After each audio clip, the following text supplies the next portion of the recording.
Your body screams fire, but there's no smoke, no heat, no flames. That's what chronic pain feels like. An alarm system that once saved your life now wakes you at night, screams at harmless movements, and refuses to be silent. Here's the catch. Pain isn't a simple reflection of damage. It's a decision your brain makes, and sometimes it gets that decision spectacularly wrong. Soldiers keep fighting with torn ligaments they don't even feel. The dentist's drill hurts before it even touches your tooth. So, if pain can disappear while you're bleeding and explode when you're safe, what does that say about the system we thought was protecting us? You're watching Paper Loud, stories you can feel, questions that change you. Because every truth has a voice. Without pain, survival would be almost impossible. Children born without the ability to feel pain rarely reach adulthood. They injure themselves without noticing, break bones by walking, lose joints through repeated trauma, and infections spread silently. But here is the twist. Like any alarm, it can misfire. Sometimes it stays silent when danger is real. Cancers can grow unnoticed because they do not hurt. Sometimes it shrieks with no danger at all. A phantom limb burning years after amputation. Nerves firing into nothing. Because the brain expects threat. The biology is the same, but the interpretation is different. Pain is not a simple printout of tissue state. It's a decision shaped moment by moment. This is crucial. Nerves do not send pain to the brain. They send data, heat, pressure, chemicals, and the brain interprets it. Butler and Moseley describe the patterns that generate pain as neurotags, networks of neurons spread across the brain. Like an orchestra, once trained, the neurotag can play its tune with minimal prompting. Over time, the tune becomes easier to start, louder, harder to stop. That is how acute pain becomes chronic. The orchestra has learned the score too well. So, yes, pain is about protection, but when the alarm is too sensitive, the protection becomes punishment. Chronic pain is not a guardian anymore. It is an overzealous system stuck on high alert, a smoke detector that goes off not only for fire, but for toast.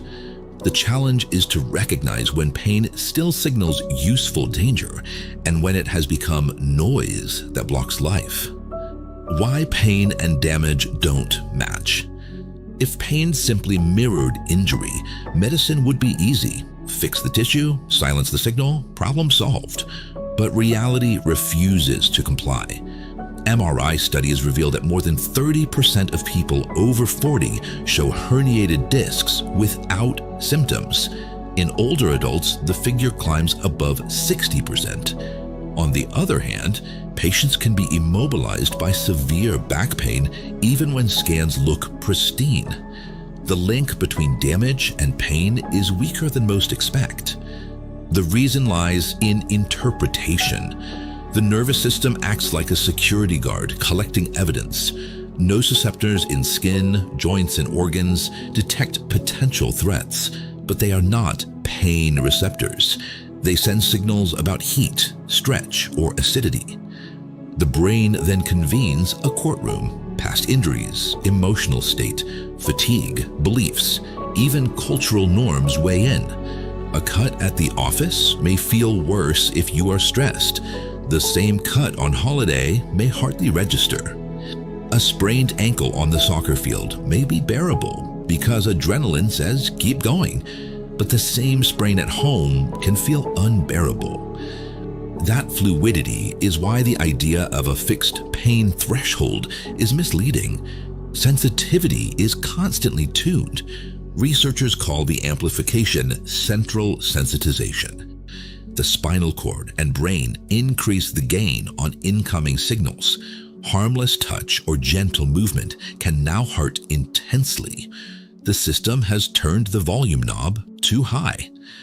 Functional MRI studies show altered connectivity in default mode and salience networks. EEG reveals slower alpha rhythms in chronic pain. The alarm is not just louder, it's wired differently. Central sensitization explains why pain can persist long after tissues heal. The nervous system has learned pain. Neurotags, once useful, become hair trigger. Fear accelerates the process. The fear avoidance cycle works like this. Pain leads to fear leads to less movement leads to weakness and stiffness, which cause more pain, which creates more fear. It's quicksand. The more you struggle, the deeper you sink. Emotions deepen the trap. Brain imaging shows overlap between circuits processing physical pain and social pain. Rejection, grief, loneliness, heartbreak, and backache both light up the alarm. Stress, anxiety, and depression lower resilience, so the brain interprets more inputs as threats. Culture also shapes thresholds. In Japan, stoic endurance lowers reported pain. In the US, expressive norms increase reporting. Neither is fake, both are real, because the brain produces what it expects. Does this make pain subjective? Yes, and that is not a weakness. Subjectivity is reality. Two patients with the same surgery can leave the hospital on completely different paths. One returns to work, the other is disabled. Identical twins can diverge after the same injury. Genetics matters, but not fatally. Instead of genes load the gun, a better frame is this. Genes set the stage, but thoughts, behaviors, and environment decide the script. Your biology may raise the risk, but your strategies shape the outcome. That perspective restores agency where fatalism once reigned. 3 pillars of retraining the alarm. The question follows naturally. If the alarm can turn up, can it turn down? Evidence says yes. The nervous system is plastic. It learns, forgets, rewires. That plasticity is the curse of chronic pain, and it's hope. Pillar 1. Retrain the mindset. One of the strongest findings in modern pain research is that education changes pain. Patients who learn that pain is a protective, but sometimes oversensitive signal often feel less threatened. Fear circuits in the amygdala calm, movement feels safer, and each safe step weakens the old neurotag. Knowledge does not cure, but it lowers the grip of fear. A 2023 meta-analysis confirmed that pain neuroscience education improves function and reduces disability across multiple chronic pain conditions. Butler and Mosley's protectometer illustrates this vividly. DIMs like dangers in me, like catastrophic thoughts or hostile environments, raise the alarm. SIMs like safeties in me, like supportive relationships or calming routines, lower it. Identifying DIMs and SIMs gives patients levers to adjust sensitivity. Pillar 2. Retrain the body. Avoidance feeds pain. Graded exposure counters it. Patients gradually perform feared movements, bending, lifting, walking, in small, safe increments. Each successful attempt teaches the brain this is not dangerous. Over weeks, the system recalibrates. A patient who once feared climbing stairs may start with 1 step, then 2, then a flight. Another who dreaded jogging may begin with slow walking, then brisk walking, then short runs. Physical activity itself reduces pain sensitivity, a phenomenon called exercise-induced hypoalgesia. Studies show the effect is robust in healthy adults and effective in localized chronic conditions like osteoarthritis. For widespread conditions like fibromyalgia, the effect can be blunted, which is why personalization matters. Not extreme workouts. but meaningful, enjoyable activity. Dancing, gardening, walking the dog. Physical activity is not punishment, but persuading. Pillar 3. Calm the system. Stress and exhaustion amplify pain. Strategies that restore balance, sleep hygiene, mindfulness, relaxation techniques provide safety signals to the nervous system. 2024 studies show that mindfulness-based stress reduction reduces both pain intensity and catastrophizing. Importantly, these are not distractions, they are direct modulators of sensitivity. Calming the alarm makes it less likely to misfire. Sleep, too, is crucial. Even modest sleep deprivation raises pain sensitivity the next day. These pillars are not alternative kit. New science, new hope. Pain research is not static. Recent discoveries sharpen the picture and expand the toolkit. One provocative study in 2022 showed that people who recovered from acute back pain mounted a short, strong immune response. Those who failed to recover had a muted one. The implication, inflammation, often seen only as an enemy, may sometimes be necessary to resolve pain. Overuse of strong anti-inflammatory drugs could paradoxically increase the risk of chronic pain by suppressing the body's own resolution process. Scientists now classify a third category, nociplastic pain. Neither clear injury nor nerve damage explains it. Instead, altered central processing does. Fibromyalgia, irritable bowel syndrome, some chronic back pain cases fit here. Old medicine dismissed them as medically unexplained. New science reframes them as disorders of prediction. The brain, primed by past alarms, forecasts danger and produces pain even without incoming threat. This predictive coding model sees the brain as storyteller, not tape recorder. It generates hypotheses about input. If context screams danger, pain follows. Chronic pain arises when the brain overfits its danger model, ignoring evidence to the contrary. Therapies now target this loop. Pain reprocessing therapy, PRT, trains patients to reinterpret sensations as safe. Early RCTs reported that 2/3 of participants with chronic back pain improved dramatically after just 4 weeks. Follow-up data from 2024 shows sustained benefit in many cases. Cognitive functional therapy blends movement and reframing. Patients practiced feared motions while shifting the narrative from "I'm fragile" to "I'm capable." Large trials confirm reduced disability and improved quality of life. Experimental approaches push further. Virtual reality systems expose patients to feared movements in safe digital environments, amplifying prediction errors that update the brain's model. Immunology offers another frontier, identifying biomarkers like IL-6 and TNF-alpha that predict chronification, pointing toward treatments that support healthy resolving inflammation instead of suppressing it. These approaches echo a larger conceptual revolution, shifting from war against pain to dialogue with it. Pain is not an enemy to be obliterated, but a miscalibrated protector to be retrained. That reframing opens doors. Instead of asking, "How do I silence this forever?" the better question is, "How do I teach my system to ring only when it should?" The outlook is not miracle cures, but meaningful progress. Where once the options were opioids, surgery, or surrender, there is now a broader set: education, movement, cognitive therapy, protective rebalancing, even immunological insights. The trajectory is hopeful. Pain may not vanish, but fear and helplessness can. And in that space, agency grows. The wider cost of pain.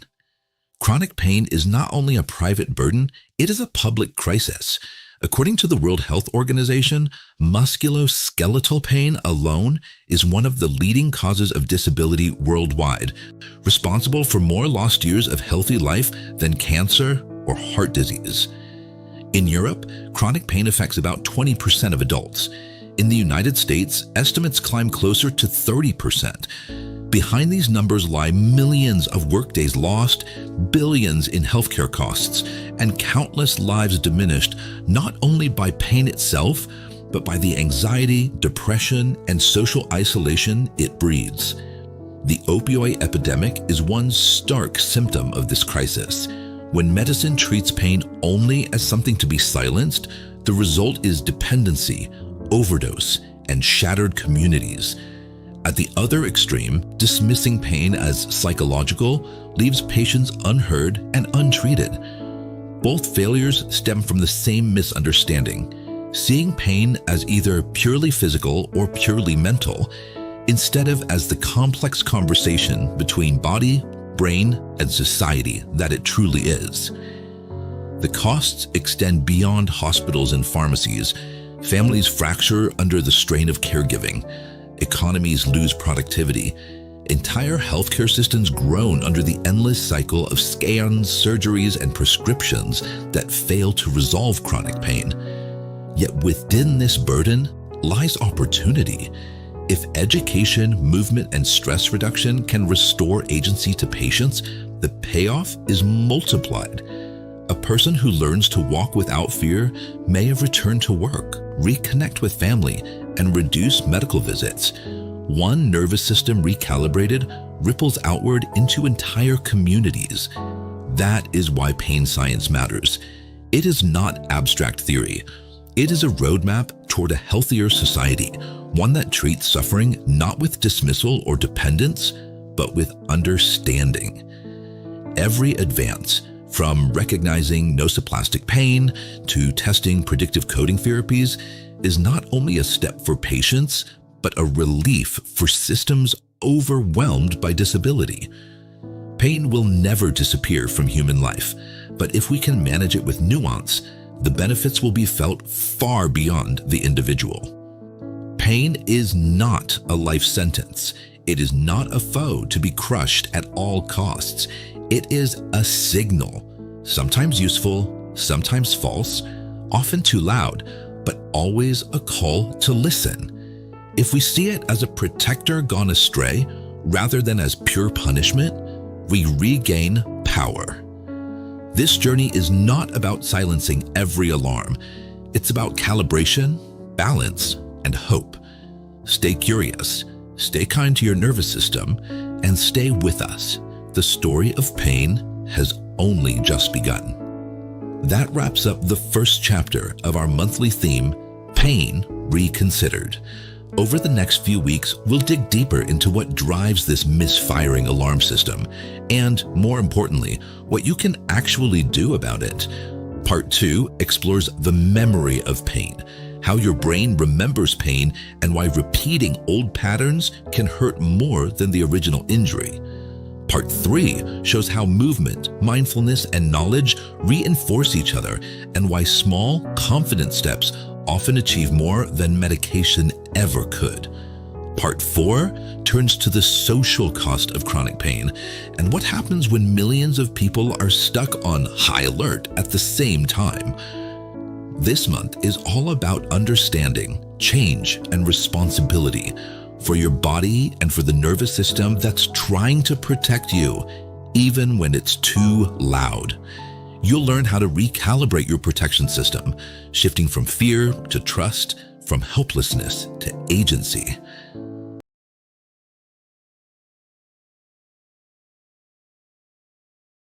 When pain refuses to stop, the chronic shift. Acute pain has a clear job. It protects.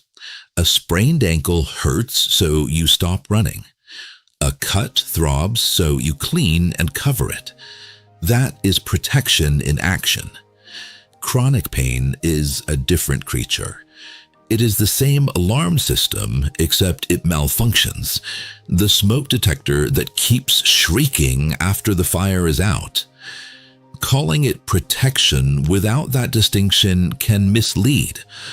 Acute pain is genuine defense. Chronic pain is misprotection. The alarm is not saving you. It is trapping you. For millions, this trap is daily life. The hurt persists long after tissues have healed. Sleep fractures into short, unrestful bits. Work becomes a negotiation with flares. Relationships and plans shrink to avoid uncertainty.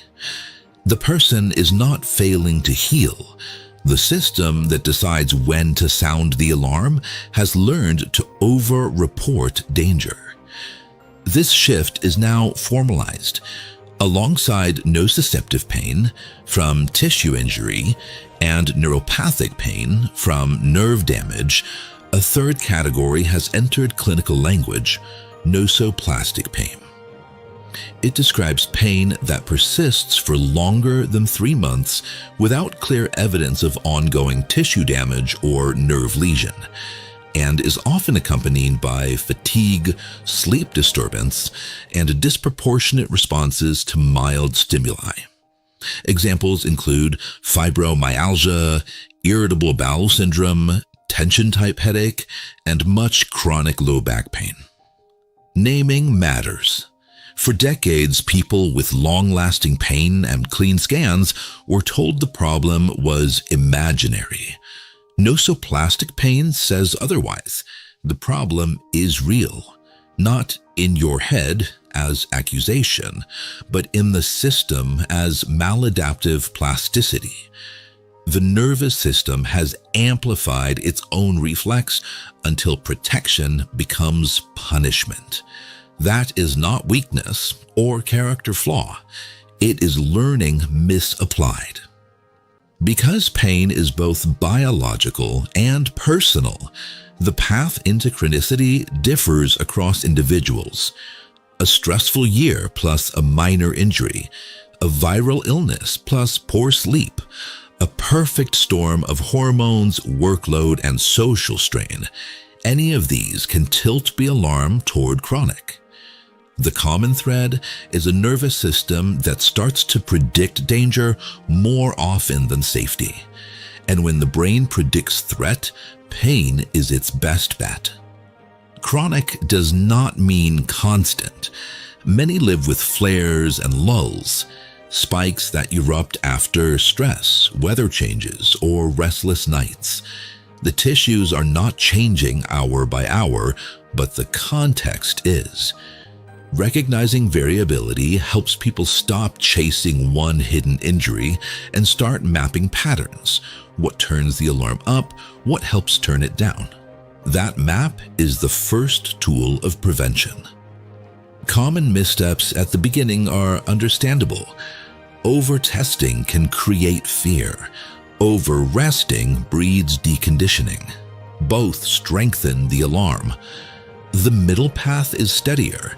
Rule out red flags, share a clear plan, keep daily life moving in scaled doses, and treat fear as part of the injury.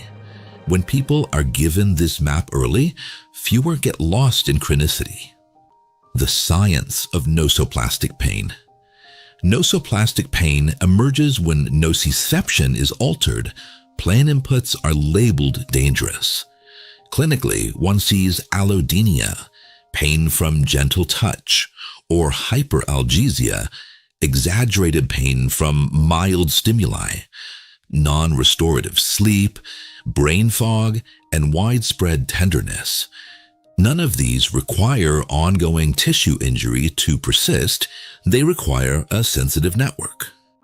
For those who want the wiring diagram, neuroimaging shows disrupted communication between the salience network, which tags events as important or dangerous, and the default mode network, which manages self-related processing. Regions like the insula and anterior cingulate cortex, hubs for interoception and emotion, are often overactive, as if the brain were scanning the body with a magnifying glass. The caudate nucleus and thalamus show altered activity, linking motivation and sensory filtering. Functional changes extend down the neuroaxis. In the spinal cord, repeated bombardment from peripheral inputs produces wind-up, a form of temporal summation in which each identical stimulus feels stronger than the last. NMDA receptor activity rises, inhibitory interneurons underperform, and the gate to the brain is left ajar. Higher up, the descending modulatory system, circuits from the paraaqueductal gray, or PAG, to the rostroventral medial medulla, or RVM, can shift from inhibition, turning pain down, to facilitation, turning pain up. In short, the system meant to calm pain can flip to amplify it. The immune system is not a bystander. Glial cells, microglia, and astrocytes release cytokines, IL-6, TNF-alpha, that sensitize neurons. In acute healing, this helps. Chronically, it fertilizes pain pathways. Blood markers like CRP can rise during flares, and local immune changes around the dorsal horn keep the amplifier up. This does not mean inflammation is always bad. In some recoveries, a short, decisive immune response appears protective, but if muted or prolonged, it can feed chronicity. Genetics and epigenetics shape vulnerability. Variants in SCN9A for sodium channels, BDNF for synaptic plasticity, and COMT for catecholamine metabolism can shift sensitivity. But genes set the stage, not the script.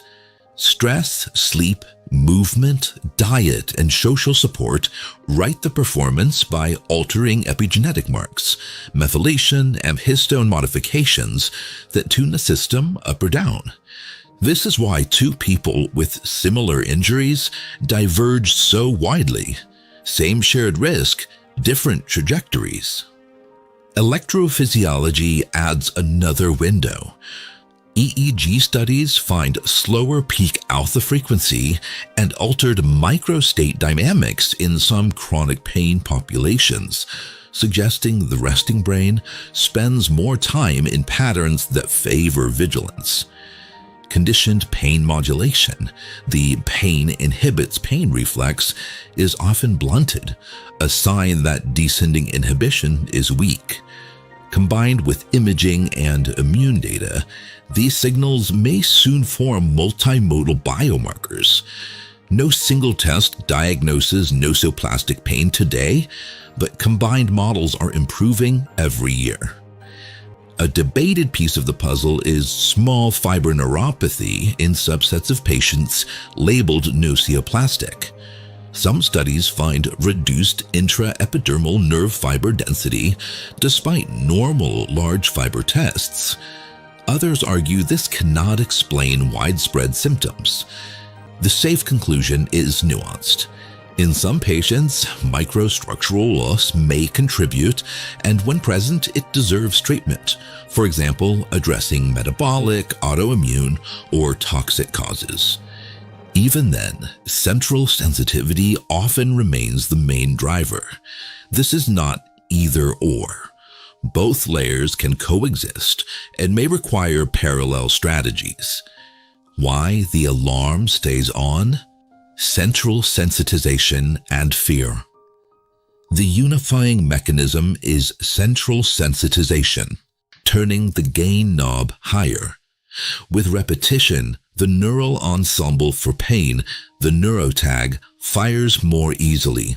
The orchestra has rehearsed the tune so often that even a stray note triggers the full piece. Harmless touch becomes painful. A small movement sparks fire. The system, in effect, has learned pain as its default language. Fear locks the volume in place. The fear avoidance cycle is brutal. Pain sparks fear, fear drives avoidance, avoidance causes weakness and more sensitivity, which creates more pain, which creates more fear. The person withdraws from stairs, from walks, from friends. The nervous system reads avoidance as proof of danger and raises sensitivity further. Quicksand logic: the harder you struggle, the deeper you sink. Psychological and social levers are not accessories, they are inputs. Catastrophizing magnifies disability. Anxiety keeps vigilance high. Depression reduces resilience. Loneliness tells the brain, unsafe. Job strain, financial stress, and poor access to care act like background threats.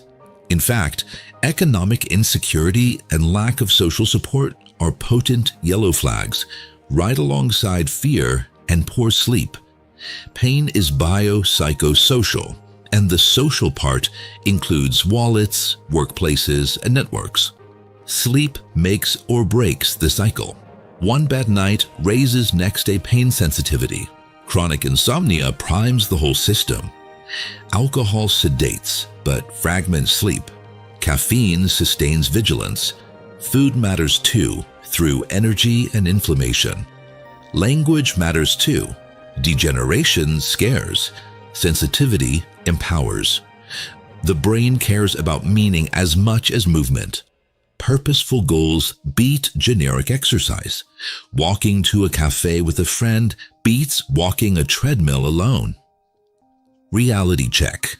Retraining is possible, but it is not quick. It requires patience, repetition, and setbacks along the way. Progress is often uneven. 2 steps forward, 1 step back. Acknowledging this makes change more sustainable. People who expect fluctuations are less likely to panic during flares and more likely to stay the course. What helps in practice? 3 themes recur. Education reduces perceived threat by explaining how alarms misfire, often lowering pain and distress by itself. Movement restores evidence of capability. Graded exposure reintroduces feared tasks in small, safe steps. Sit to stand, stairs, bending, lifting, cycling, jogging. Calming delivers safety signals. Sleep hygiene, breath work, mindfulness, time with supportive people. Add pacing to prevent boom and bust, and you have a workable framework you can personalize with a clinician or coach. Clues for the future: biomarkers, prevention, and hope. If nociplative pain reflects learned sensitivity, 2 strategies matter most: prevention and retraining. Prevention begins early. After injury or surgery, protect sleep, keep moving in gentle increments, and set expectations honestly. People do best when they learn that some pain during healing is expected and safe, that gentle activity nourishes recovery, that fear and catastrophizing derail it.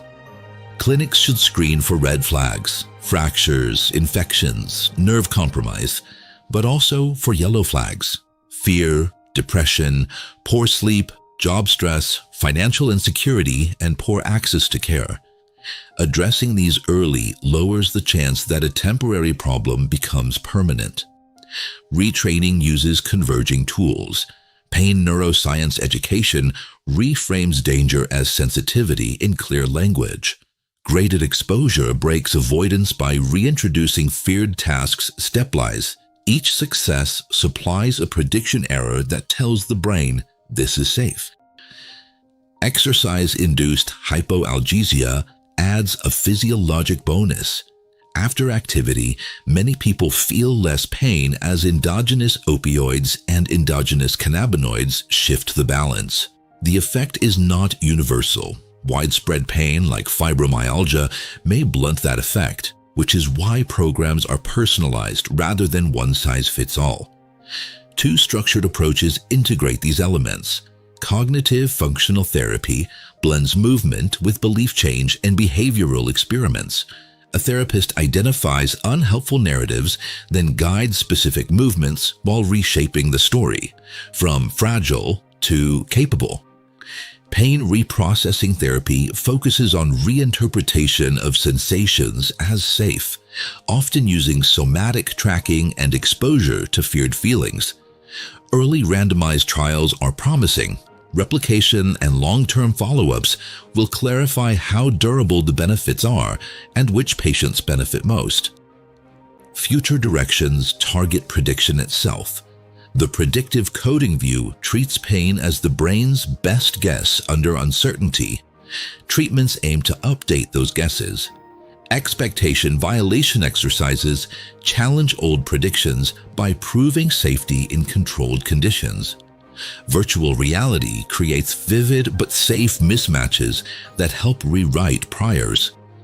Mindfulness and acceptance reduce the brain's tendency to overfit danger, increasing flexibility and reducing distress. Measurement is evolving too. Function-based outcomes, walking distance, sit to stand, carry capacity, patient-specific functional scale matter more than a single 0 to 10 pain score. Tracking sleep, steps, baseline activity, flare triggers, and recovery time turns guesswork into feedback. Relapse planning is part of success. Flares are inevitable. The goal is to shorten, soften, and learn from them. A written plan, what I do on flare day, removes panic and keeps the system from resetting to fear. None of this is a universal cure, but it is real progress. Where once the options were opioids, surgery, or surrender, there is now a broader set: education, movement, cognitive and behavioral therapies, protective rebalancing, and emerging biomarker-guided strategies. Chronic pain is stubborn because learning is powerful. Relief is possible for the same reason. Chronic pain is not weakness and not illusion. It is a protector gone rogue, loud, disruptive, but modifiable. Understanding nociplative pain gives leverage. With patience and the right tools, the alarm can be retuned. The path is not easy, and progress is rarely linear, but it is possible, and possibility is enough to begin. Pain isn't an enemy to be conquered. It's a teacher who lost his volume control. Listening instead of fighting is where real recovery begins, layer by layer, nerve by nerve. Next episodes will dive into the science of pain memory, the biology of hope, and how even small daily rituals can rewire the nervous system. Until then, move, breathe, listen, because silence sometimes heals louder than medicine.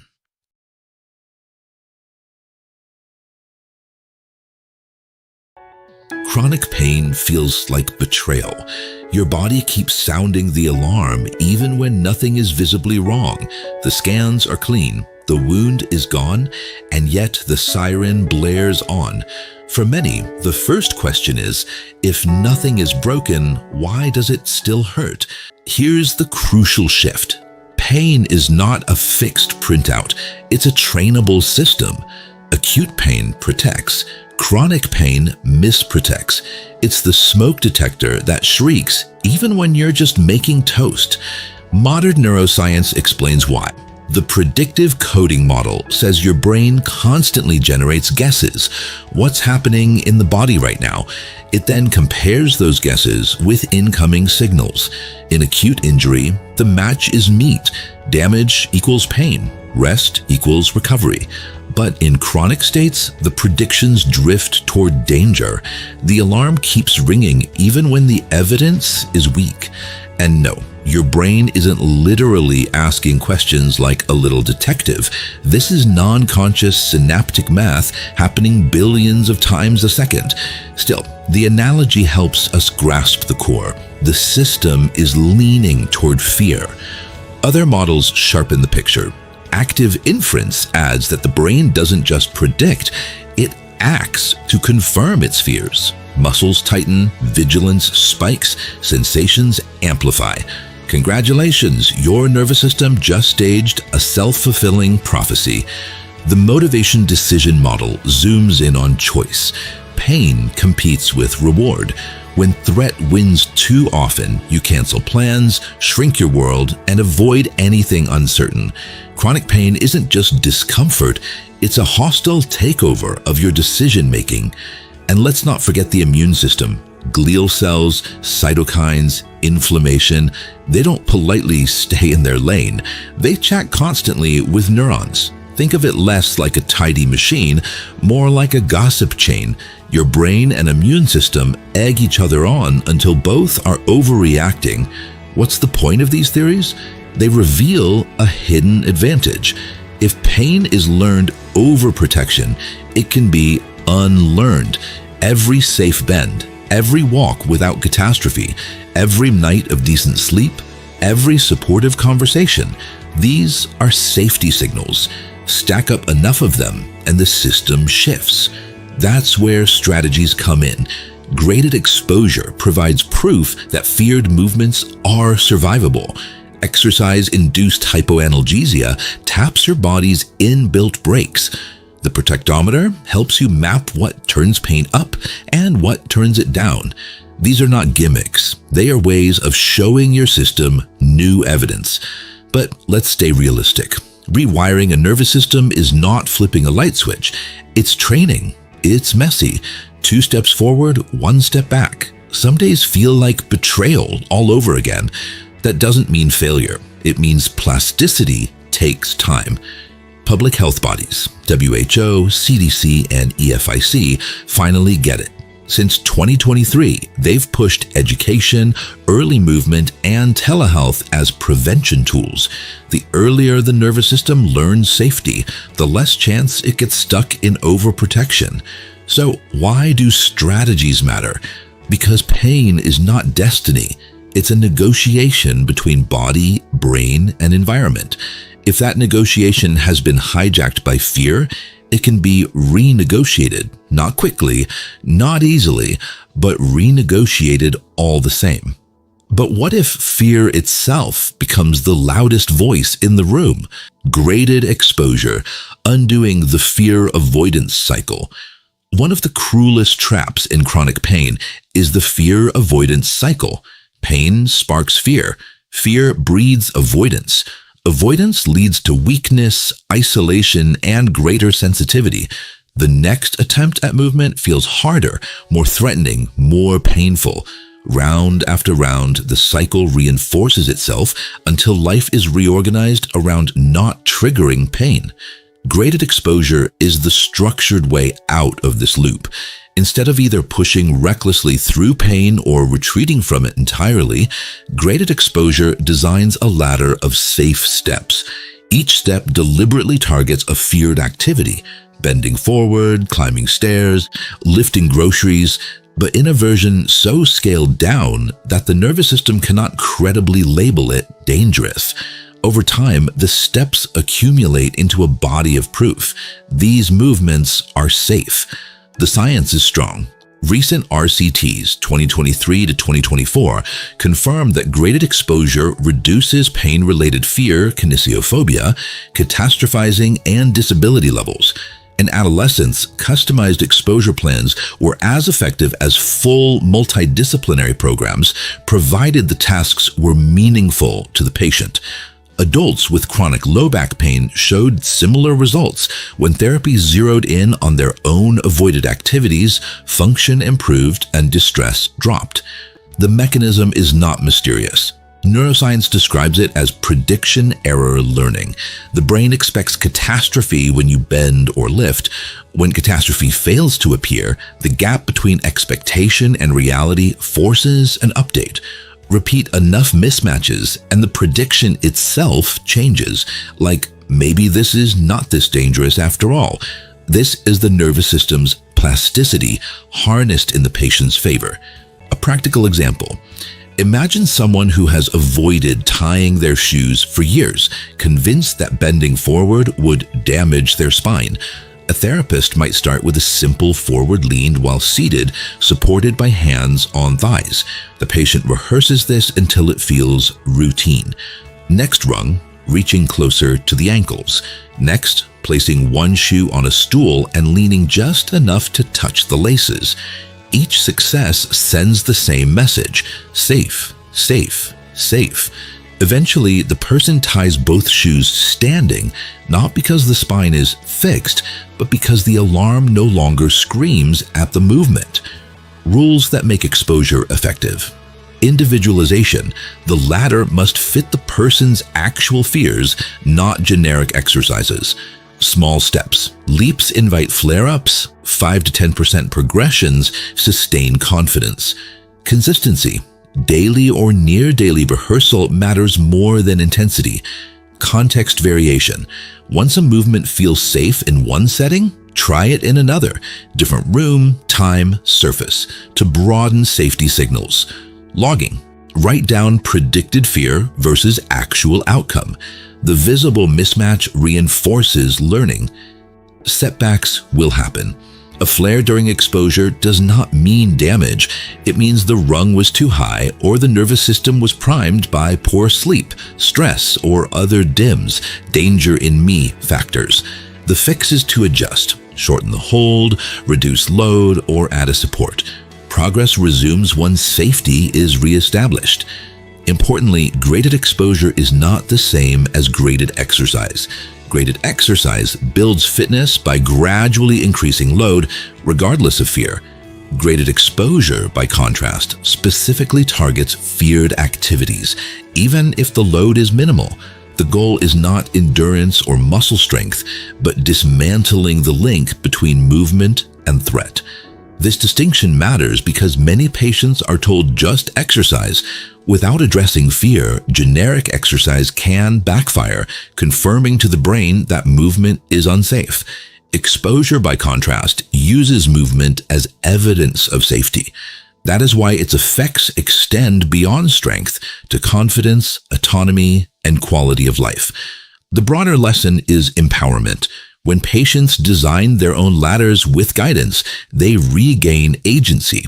They learn that progress is not dictated by luck or by doctors alone, but by the daily evidence they provide their nervous system. The process is structured, but the ownership is personal. Graded exposure is not a miracle cure. It is a retraining plan. It demands patience, courage, and repetition, but it is one of the clearest examples of how chronic pain can be undone by the same rules that built it: learning. But what happens when even movement itself feels like the enemy? Exercise-induced hypoanalgesia. Movement as medicine. Exercise is medicine, but for people with chronic pain, it's often a bitter pill. Some days a short walk soothes, other days it ignites a flare.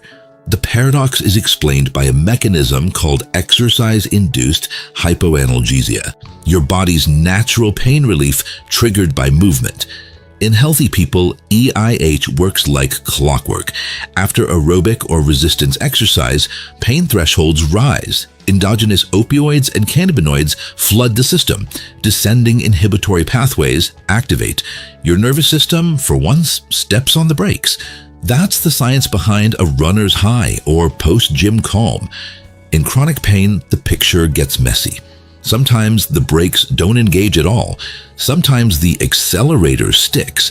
Instead of less pain, exercise produces more. That doesn't mean you're weak or lazy. It means the nervous system is miswired.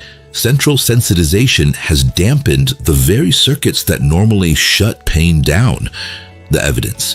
Localized pain conditions like knee osteoarthritis, EIH often still works, especially the evidence. Localized pain conditions like knee osteoarthritis, EIH often still works, especially with gradual, low-impact exercise. Patients who train consistently show both less pain and better function. Widespread pain, like fibromyalgia, EIH is frequently blunted or inverted. Exercise may initially heighten sensitivity. Type of exercise matters. Using non-painful muscles like cycling with back pain often creates global relief. Directly loading the most painful area can backfire. Intensity matters. Moderate, rhythmic, meaningful activity soothes more than maximal, punishing effort. So why the variability? Research highlights 3 culprits. Impaired conditioned pain modulation, the pain inhibits pain reflex is broken.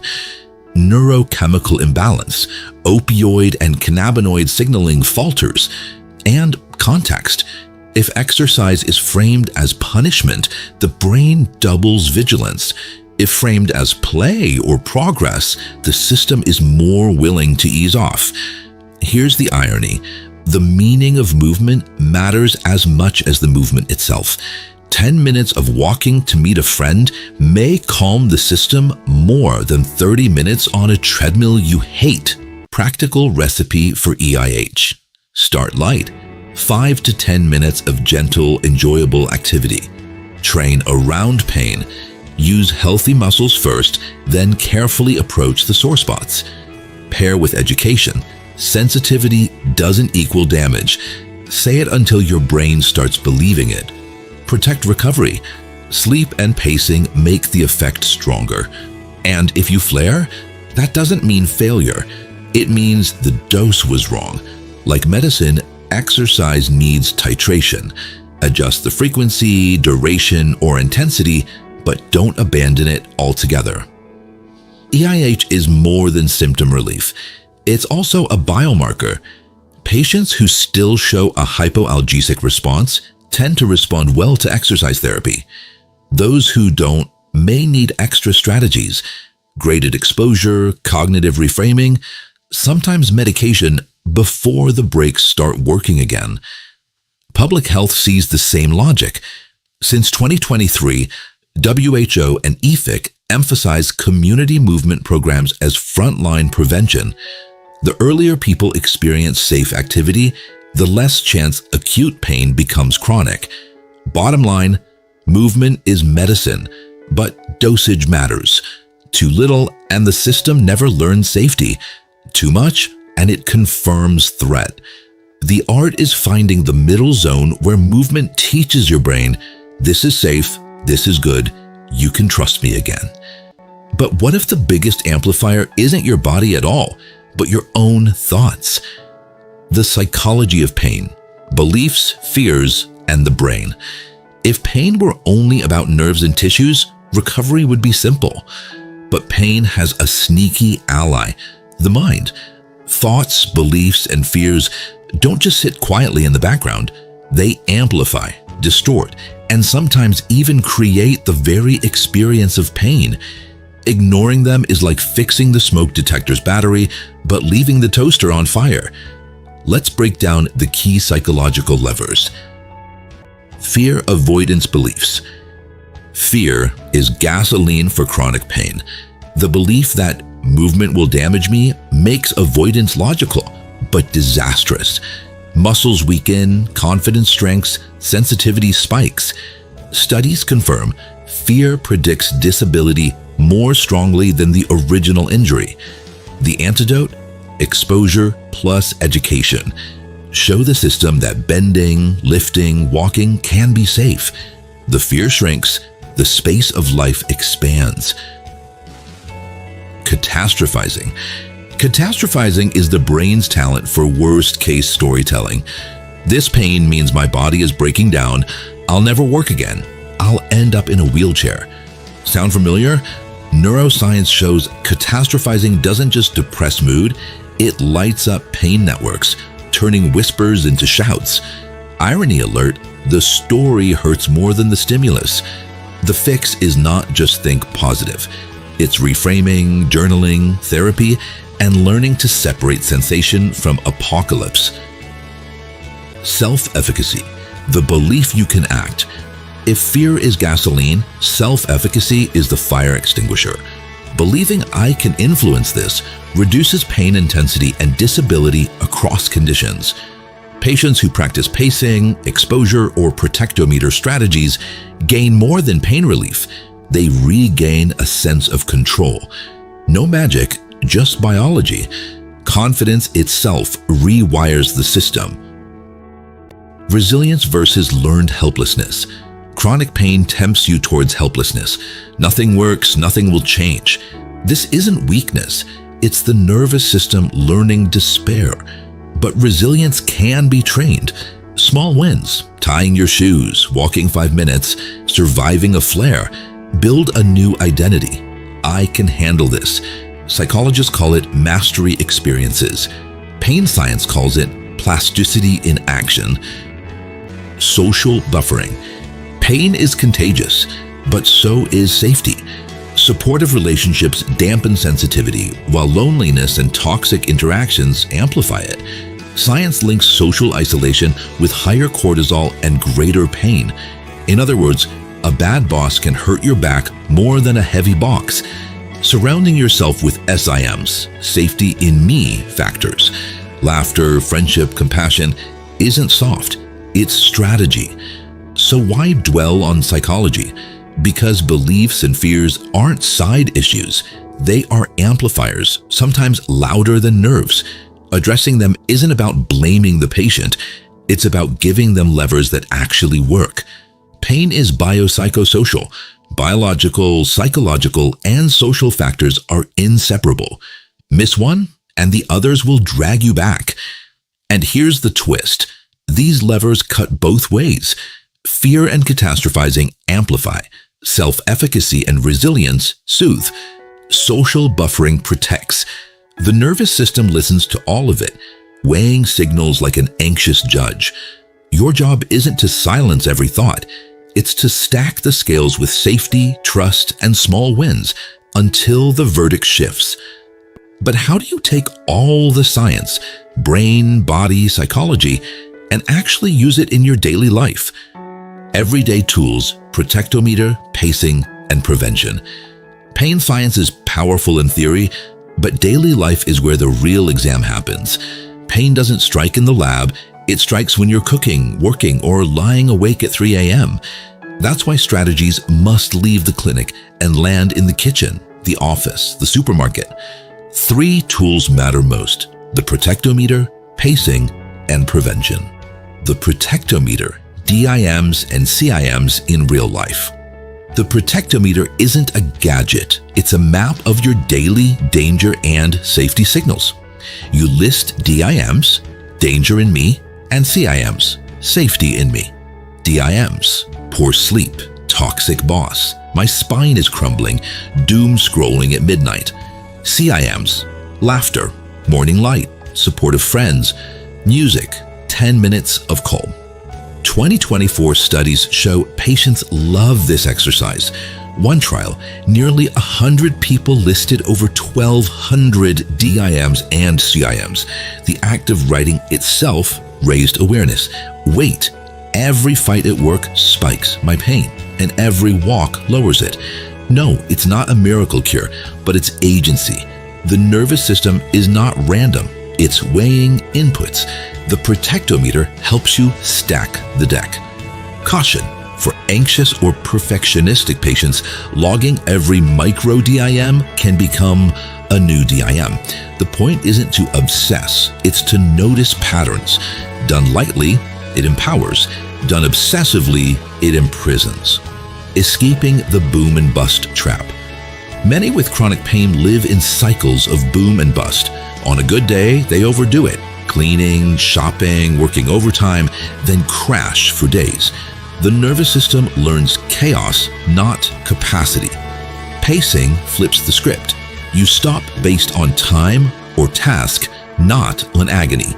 10 minutes of housework, then rest. 2 small grocery runs instead of 1 back-breaking haul. The rule is stop while still capable.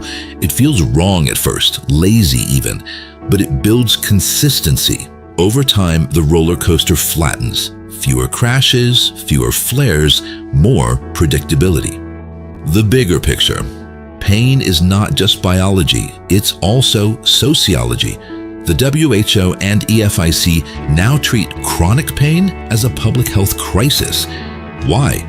Because job insecurity, debt, and isolation are not just stress. They elevate cortisol, inflame tissues, and sensitize nerves. Translation: a nasty email from your boss can hurt more than lifting a box. This is why prevention programs now push education, teaching kids and adults early that pain does not equal harm. Movement, community walks, Tai Chi groups, telehealth exercise, policy, graded return to work, financial safety nets, social support. Concrete example, a worker afraid of losing their job after back surgery will heal slower than one with job security. Same body, different social context, different pain outcome. Biology bends under sociology. Language, sleep, and flare plans. Don't underestimate the small stuff. Language matters. Degeneration terrifies. Sensitivity reassures. Sleep isn't luxury, it's treatment.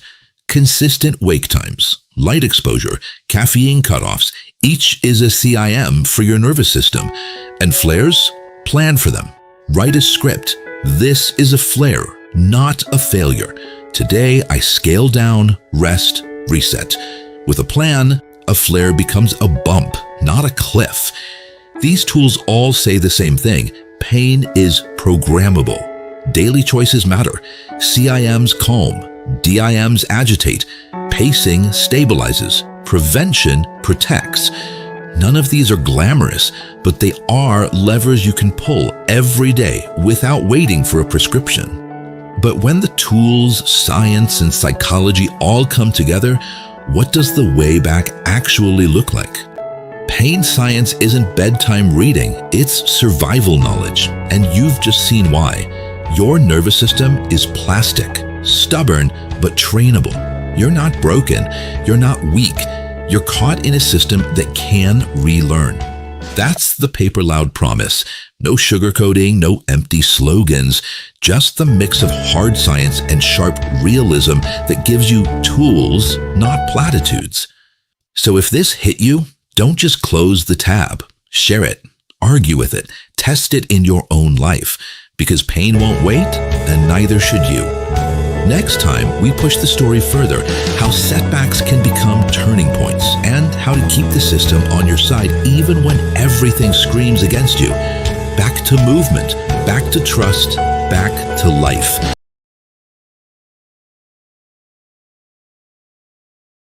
Chronic pain loves sabotage. You get a shiny manual, a neat PDF, maybe even a therapist's pep talk. Week 1, you follow it like gospel. Week 3, it's buried in the drawer with the eat healthier and learn Spanish resolutions that died in 2017. The plan isn't the problem, the system is. Your body's alarm network acts like a paranoid janitor, jumping at every creak, every flicker, every twitch. Trying to tame that chaos with a rigid plan is like handing a smoke alarm a to-do list. Only beep when there's real fire. Nice idea, never works. That alarm will scream at toast, dust, shadows, sometimes at nothing at all. And your alarm network? Same circus, higher ticket price. Here's the point.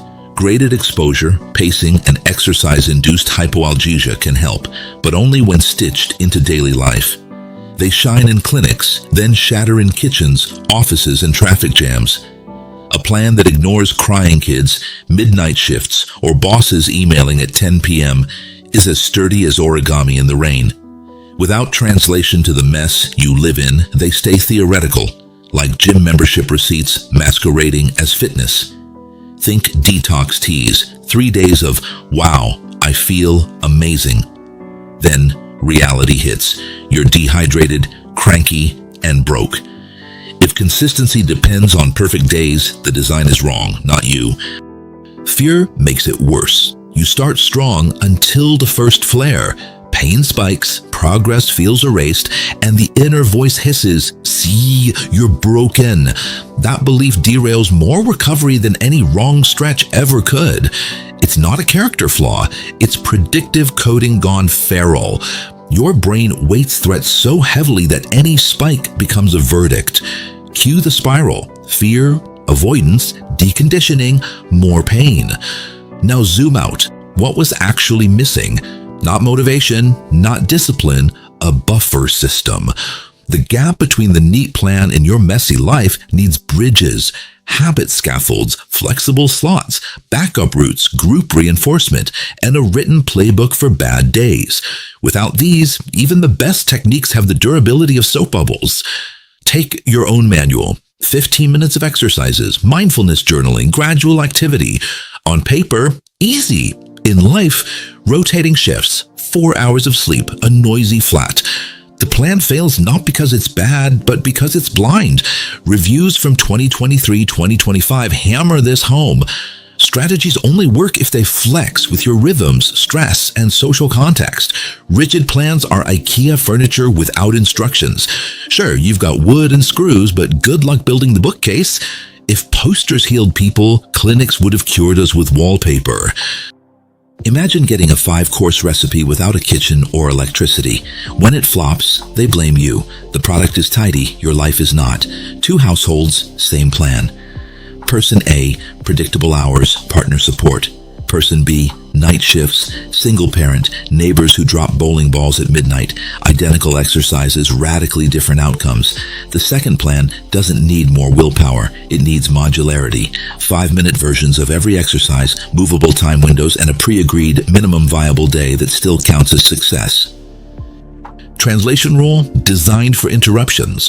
Build every element in 3 sizes. XS, 2 to 5 minutes, M, 10 to 15 minutes, XL, 20 to 30 minutes. If the day explodes, drop to XS. If there's room, go M. On rare golden days, go XL. Content stays, dose flexes. Compliance stops being a coin toss. Anchor tasks to real cues. Stretch is vague. 2 hip hinges while the coffee brews is anchored. The brain learns by association. Attach actions to routines you already keep, and friction drops.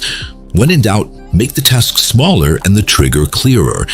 Fear needs its own countermeasure. No plan is bulletproof without a relapse script. Evidence is consistent. 24 and 72-hour flare protocols plus pacing during relapse. Don't stop, just scale. Cut fear and keep you moving. Too often the only advice is stick to the plan, as if pain were a puppy that sits on command. Better expect flares, rehearse them, and treat each one like a fire drill. When the spike hits, don't negotiate with panic. Follow the script. Recovery isn't a straight highway. It's a B road with potholes and sheep. If the car jolts, it doesn't mean the engine failed. Slow, steer, continue. That's what a relapse plan is for. None of this requires perfection. It requires translation. Apps help because they live where you live. On the screen you check between cat videos and grocery lists. Groups help because nervous systems borrow calm.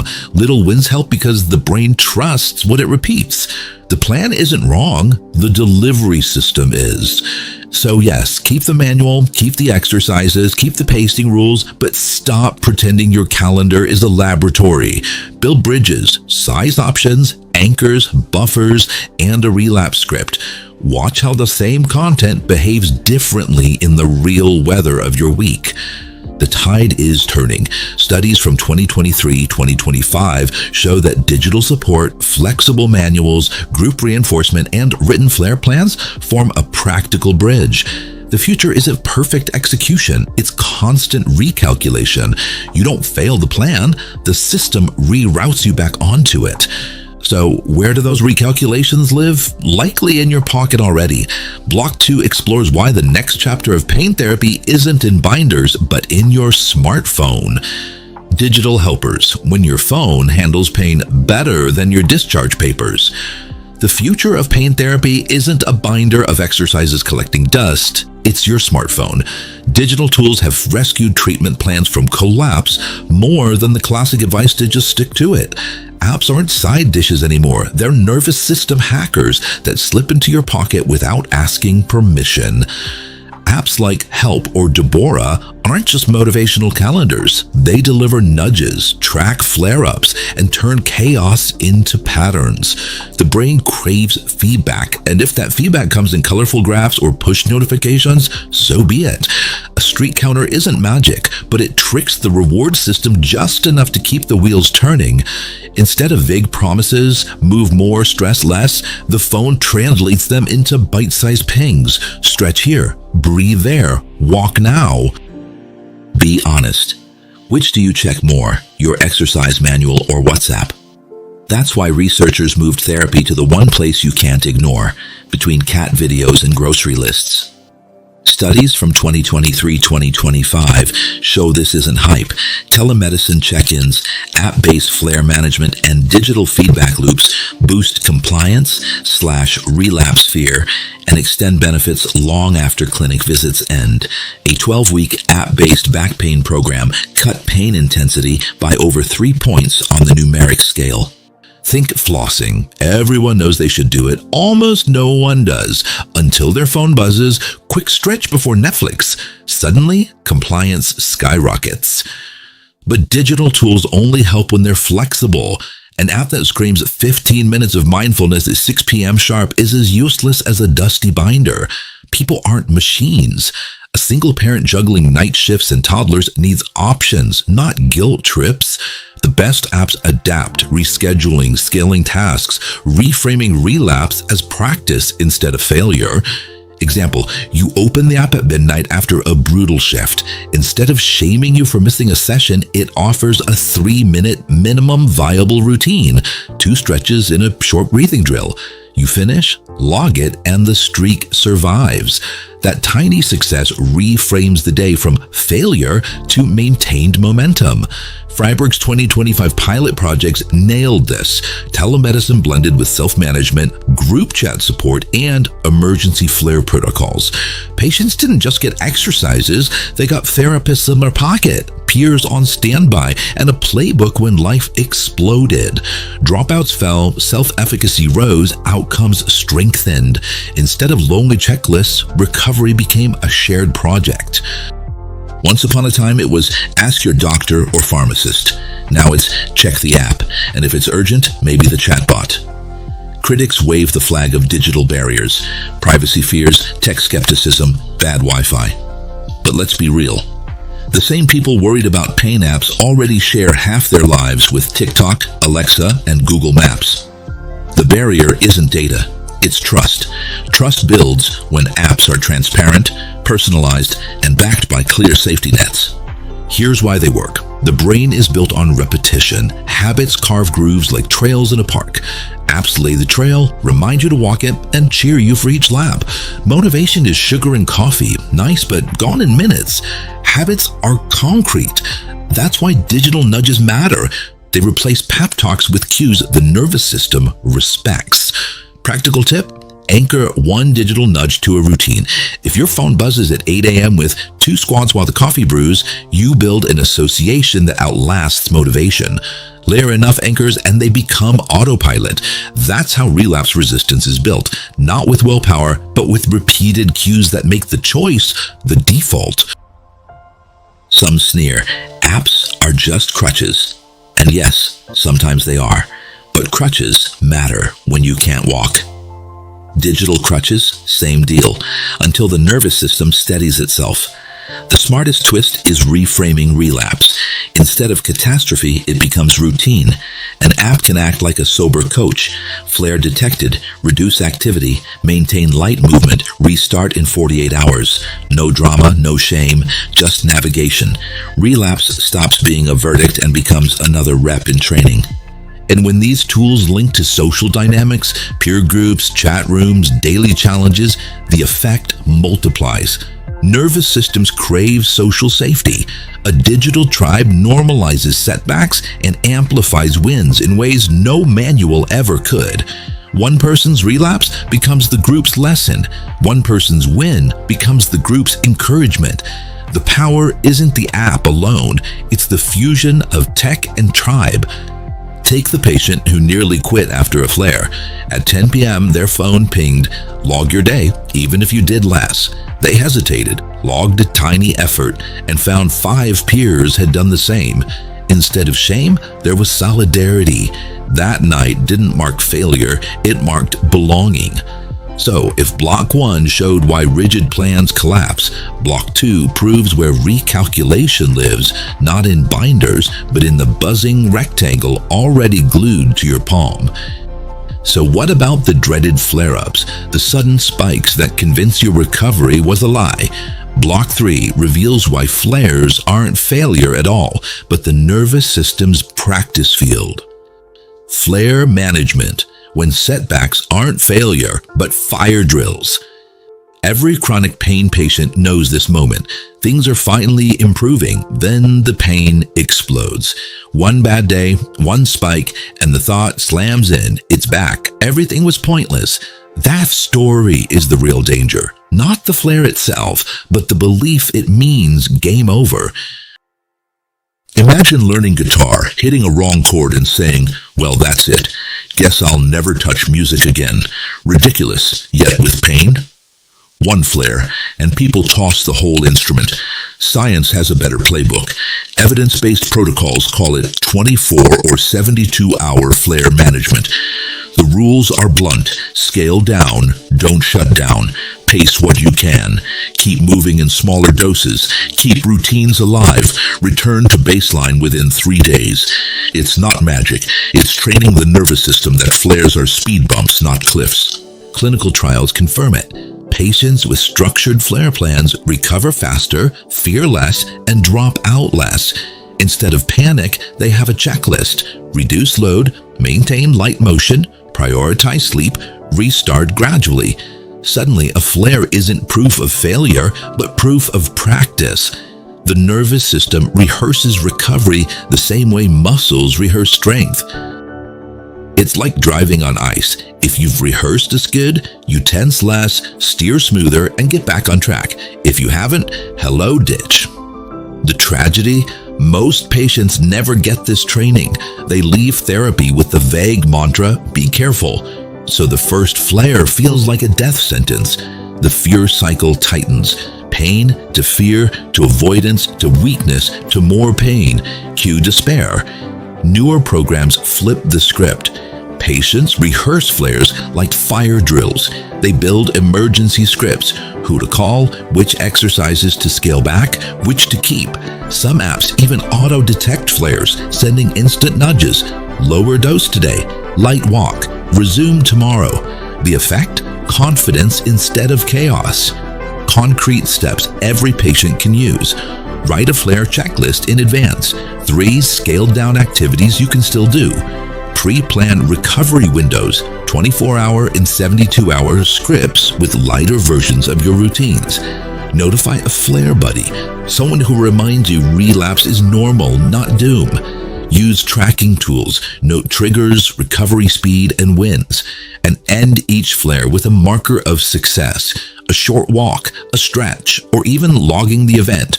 The nervous system learns closure. Think of setbacks as bad dates. Annoying? Sure. But if you learn what not to do next time, that wasn't failure, it was training. The evidence stacks up. Programs teaching flare protocols don't just lower pain intensity, they crush the fear of relapse. Fear is rocket fuel for chronicity. Remove it, and the engine sputters. A patient who once collapsed into bed for 3 days now follows a 72-hour script. Day 1, reduce load, stretch gently. Day 2, short walk. Day 3, back to baseline. The flares haven't vanished, but the panic has. She's stronger, more functional, more confident. Consider another case, a young office worker with migraines triggered by long screen hours. In the past, each flare meant canceling work, retreating to bed, and fearing the next attack. With a flare script, the approach shifted. Day 1, dim screens, hydrate, 20 minutes rest. Day 2, reduced screen time plus light yoga. Day 3, gradual return to full workload. The result? Work continues, fear shrinks, and each flare loses its catastrophic weight. Recovery isn't the absence of bumps, it's learning suspension. Good shocks don't remove potholes, but they keep the ride tolerable. And here's the paradox. Setbacks are not bugs. They're features. They're the nervous system's training ground. Each flare handled well is a rep in resilience. Each script followed is evidence that the body can absorb chaos without breaking. Think about what this does psychologically. The first time you survive a flare with your checklist, the story changes from "my body betrayed me" to "my body is practicing." Stress hormones drop, vigilance eases, and recovery accelerates. That new story is itself a treatment. Repeated enough times and the nervous system files it as new evidence. Danger downgraded. Patients who internalize this shift often report unexpected spillovers. One said, "If I can ride out a flare, maybe I can also ride out a tough meeting." Another, "I stopped fearing setbacks at work because I'd rehearsed them in my body." The skill of reframing crosses domains and shrinks anxiety well beyond pain. If you think recovery is a highway with no potholes, you're in for disappointment. It's more like a country road, bumpy, under construction, but you still get where you're going. So, the lesson of Block 3 is clear. Flares aren't the end of progress, they're practice sessions for resilience. With scripts, checklists, and the right story, each spike becomes another rep, not an ending, but rehearsal for stronger tomorrow. But even with flare plans, who actually sticks it out long term? What keeps people climbing after the workshop glow fades? Block 4 dives into the secret engines, habits, groups, and the underestimated power of self-efficacy. Group dynamics and habits. Healing is a jam session, not a solo. One of the oldest myths in pain recovery is that it's a solo sport. If you're tough enough, disciplined enough, you'll push through. That myth is as stubborn as gum under a school desk and just as hard to scrape off. Reality check, most people don't stick with it alone. Data from 2023-2025 is blunt. Group-based programs outperform solo ones. Interdisciplinary, multimodal pain therapy in groups delivers more durable coping skills, lower fear, and better function. Why? Because the nervous system is wired for connection. Safety isn't just internal, it's social. When others nod and say, "Yep, me too," your brain recalibrates. Sure, you can do squats alone in your living room, but try them with 10 others, one of which is doing them worse than you, and suddenly it feels doable. Groups act as amplifiers. One person's success becomes everyone's encouragement. One person's relapse becomes normalized, not catastrophic. Fear shrinks when shared. A flare isn't proof of doom, it's part of the collective journey. And when the group celebrates micro wins, the nervous system encodes them as evidence of safety. But groups are only half the equation. The other half is habit formation. 6 to 12-week programs don't work because of early wins. They work because they hardwire routines. Micro actions repeated daily carve grooves into the nervous system until they feel automatic. Practical example, instead of 30 minutes of exercise, it's squats while the coffee brews. Instead of mindfulness as a solemn ritual, it's 2 deep breaths while waiting for the bus. Habits thrive in context, not in theory. No one needs another to-do list, but anchor squats to coffee or stretches to Netflix, and suddenly you're Pavlov's dog, just with healthier tricks. 3 rules drive habit formation: context, reward, repetition. Tie an exercise to an existing routine, add a small reward. Yes, the app can cheer, and repeat daily until it sticks. Motivation is fickle. Habits survive fatigue, stress, and bad days. This is why plans that lean on motivation alone collapse, while habit-based approaches endure. Now combine the 2 forces, groups plus habits. That's the turbocharger. Shared routines like 5 minutes of stretching, proof pic in the group chat, turn personal struggle into social commitment. Studies show pure accountability magnified. Case study, a rehab group where each member commits to logging 1 habit per day. When someone misses, others check in, not with judgment, but with solidarity. Over 12 weeks, attendance skyrockets, flare fear drops, and participants describe themselves not just as patients, but as teammates. Identity shifts from isolated sufferer to resilient player in a band. Another example, online support groups using messenger apps. Members share tiny wins, a walk to the mailbox, a night with less pain, a breathing session before sleep. The posts are short, sometimes just emojis, but the effect is massive. Each update creates a chain reaction. encouragement, humor, gentle competition. Suddenly, healing feels less like homework and more like being part of a jam session where everyone brings their instrument.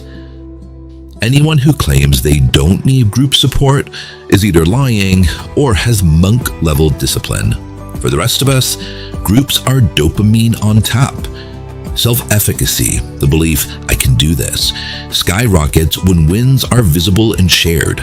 Patients report, if they keep going, I'm not dropping out. Relapses lose sting because they're normalized. Successes multiply because they're witnessed. The psychological scaffolding matters as much as any physical exercise. But beware, groups can cut both ways. If sessions devolve into competitive suffering, my pain is worse than yours, they turn into misery clubs. That's why structure and moderation matter.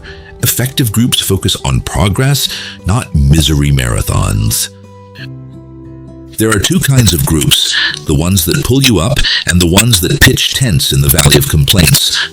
Guess which ones actually heal? So what's the lesson? Recovery sticks when exercises become social rituals and plans become habits. Not magic, not miracle, just neuroplasticity doing its job in the messy reality of daily life. To make it practical, here are 3 steps. Join or create a group. Even 2 peers checking in daily is enough. Anchor one habit to an existing routine. Coffee, brushing teeth, bedtime. Track and share progress, photos, chat updates, or app logs. Visibility multiplies consistency. A solo violin is fine, but a full band? That's what turns practice into music. Pain recovery works the same way. But even habits and groups don't answer the biggest question. How do you rewrite the nervous system script so pain becomes background noise instead of the headline? Block 5 brings the synthesis and the way out of the maze. Rewriting the script, from noise to narrative. Chronic pain recovery is often sold as a finish line. Do the plan, survive the setbacks, join the group, and one day you'll be cured. But reality doesn't tie things up with Hollywood endings. Pain doesn't vanish overnight. What changes is the script your nervous system runs, and the role you give yourself inside it. For years, the default script is fear. Every twinge equals threat. Every flare equals failure.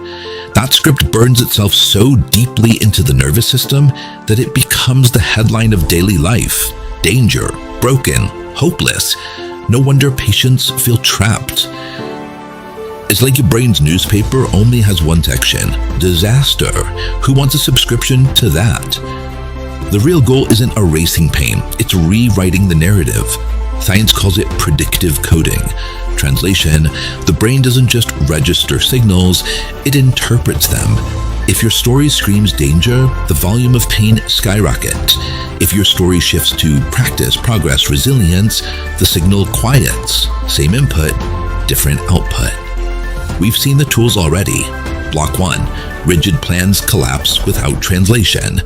Block 2, digital nudges build bridges in real life. Block 3, flares are fire drills, not failures.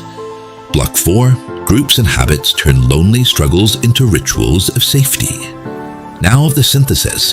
When these pieces combine, the nervous system relearns. Pain becomes background noise, not the front page headline. The volume doesn't need to hit 0 for life to feel livable. Think of it like a band rehearsal. At first, the drums, pain, drown everything else out. But when bass, guitar, and vocals join in, habits, groups, and scripts, the drums are still there, just not the only thing you hear. Take a patient named Mara. For years, she framed flares as proof of doom. Every spike meant quitting. After training, her script flipped. Flares became reps. My nervous system is practicing. She used an app to log micro-habits, joined a group that normalized relapses, and rehearsed flare protocols like fire drills. 6 months later, pain didn't vanish, but her life did. She danced again, worked part-time, laughed without waiting for the crash. Or Sam, who wants to find himself as broken. Group accountability plus habit anchoring reframed him as resilient. He stopped seeing himself as a patient and started seeing himself as a coach for others. Same nervous system, different story. Identity is the secret sauce. Once you stop saying, I am broken, and start saying, I am someone who adapts, the nervous system follows suit. This is the paradox. The exit from the maze isn't erasing every signal, it's downgrading their meaning. The sirens keep wailing, but you learn which ones are false alarms. And with each false alarm ignored, the system calms down. So, the final takeaway: you are not failing when pain lingers. You are retraining a system, rehearsal by rehearsal. The goal is not silence, but music. Life where pain is part of the score, not the conductor. Healing isn't a miracle cure, it's a remix. Same notes, different arrangement, and suddenly you can dance again. But this isn't the end of the story. It's the start of a new script. Because the question that remains is, if you can rewrite pain, what else in your life is waiting for a new headline? And that's where we land. Not with the fairy tale of everything's fine now, but with the truth. Your nervous system doesn't switch off like a cheap alarm clock, but you can turn the volume down. You can turn sirens into background noise. If this hit you, stick around, because at Paper Loud, we don't do empty comfort. We tell stories that bruise, provoke, and hopefully change the way you see yourself. So, subscribe, drop your thoughts below, tell us what grabbed you most here. What question still burns in your head? Your comment could shape our next deep dive. Paper Lab means this: pain doesn't disappear, but you decide whether it steals the spotlight or just plays rhythm in the back. We hand you the tools. The stage, that's yours. Take care. Bye.